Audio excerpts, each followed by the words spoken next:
वडोदरा के ward number 14 की ये खबर है, जहां पर कांग्रेसी प्रत्याशियों का जनसंपर्क अभियान और ज्यादा तेज हो गया है। दरअसल वार्ड नंबर 14 के कांग्रेसी प्रत्याशी दीपा श्रीवास्तव, जावेद धुपेलवाला, हेमांगी कोलेकर और साथ ही तीर्थ ब्रह्मभट्ट आज वंदे मातरम के नारे लगाते हुए हाथ में लिफलेट्स लिए हुए पहाड़ी इलाके में घर घर संपर्क के लिए पहुंचे थे। डोर टू डोर जाकर उनकी ओर से लोगों से मुलाकात करते हुए अपने लिए वोट अपील की गई थी और साथ ही इस दौरान जनता भी उन्हें अच्छा समर्थन देती हुई और साथ ही अपनी समस्याएं सुनाती हुई दिखाई पड़ी थी। આજે વોર્ડ નંબર 14ની ફેરણીમાં નીકળ્યા છે। સાથ સહકાર તો છે અને આવકાર પણ છે, પણ જોડે જોડે એમને જે બેઝિક નીડ છે, આ સ્થાનિક સ્વરાજની ચૂંટણી છે। આમાં નળ, રસ્તા અને ગટરની ચૂંટણી છે કે જે એક કોર્પોરેટર જીત્યા પછી આવનારા 5 વર્ષોમાં શું કાર્ય કરી શકે છે। જે કાર્યો નથી થયા, એક બેઝિક નીડ જે જીવાડોરી હોય, રોજિંદા જીવનમાં પાણી પીવાનું, સ્વચ્છ પાણી મળવાનું, એ પાણી સુધી લોકોને મળી નથી રહ્યું।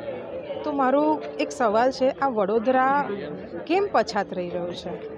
કેટલું ભ્રષ્ટાચાર કરશો? અને હવે આ જનતા જાગૃત છે, જાગૃતતાથી મતદાન કરશે અને આવનારા દિવસોમાં આ વડોદરાને પાણી કે રીતે પૂરતું પાડવું, હું દીપા મધુ શ્રીવાસ્તવ આપણા માધ્યમ થ્રુ વાયદો કરી રહ્યો છું કે ઘેર ઘેર પાણી આજ મારી શ્લોક અને લાઈન હશે અને હું ને મારી ટીમ 100% નહીં 500% પ્રયાસ કરીશું કે ઘેર ઘેર જે પીવાનું સ્વચ્છ પાણી છે પહોંચી શકે। વાડી વોર્ડ નંબર 14 વાડીની 5 પૂર્ણ ફેરની થઈ રહી છે। પબ્લિક ખૂબ જ સારો પ્રતિક્રિયા છે। પબ્લિક ક્યાંક ને ક્યાંક ભાજપથી નારાજ છે, કારણ કે ભાજપે છેલ્લા 30 વર્ષમાં કંઈ કશું કામ નથી કર્યું। આ અમેની પણ એમના પૂર્વ મંત્રી કીધું છે કે ભાજપના કોર્પોરેટ દેખા નથી, જનતાના કામ નથી થયા, જનતા રોષે ભરાયેલી છે અને જનતાને પણ કોંગ્રેસનો એક વિકલ્પ દેખાઈ રહ્યો છે કે કદાચ કોંગ્રેસ આવશે ને એનું કામ સારું થશે, એટલે જનતાને અમારા પર વિશ્વાસ છે। અને બીજી વાત કે જ્યાં એ સાબિતી મળે છે કે છેલ્લા 5 વર્ષમાં કોર્પોરેટે કંઈ કામ નથી કર્યા। રાવપુરા વિધાનસભાના દંડક, ગુજરાત વિધાનસભાના દંડક અને રાવપુરા વિધાનસભાના ધારાસભ્ય એ રાવપુરાની ચિંતા છોડીને વોર્ડ નંબર 14માં લાગ્યા છે, લોકોના ઘર ઘર ખખડાવે છે।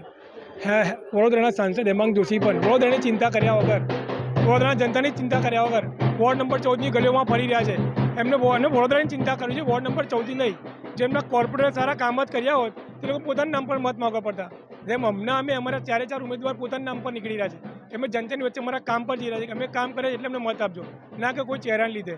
એટલે તમે સંપૂર્ણપણે દેખાડ્યું છે કે આ વોર્ડમાં કોંગ્રેસની જીત થઈ રહી છે। મારું ઘર જ્યારે વોર્ડ નંબર 16માં હતું એ 14માં આવ્યું, પણ આ તો 14માં જ હતો આ વિસ્તાર, ને આ વિસ્તાર 5 પોળ કહેવાય, જે માંડવી વિસ્તારના હેરિટેજના આવે ને એના નજીકનો વિસ્તાર કહેવાય।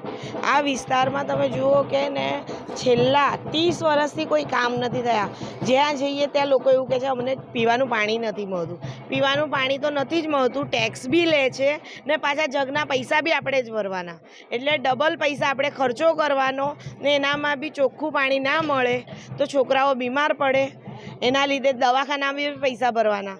આ વખતે પરિવર્તન આવશે વોર્ડ નંબર 14માં ને ચોક્કસ અહીંયા એને પરિवर्तन થશે ને कांग्रेसनी पैनल जीतશે। हमसे जुड़े रहने के लिए हमारे YouTube चैनल को सब्सक्राइब करें और नई वीडियो की नोटिफिकेशन के लिए बेल आइकॉन को दबाएं।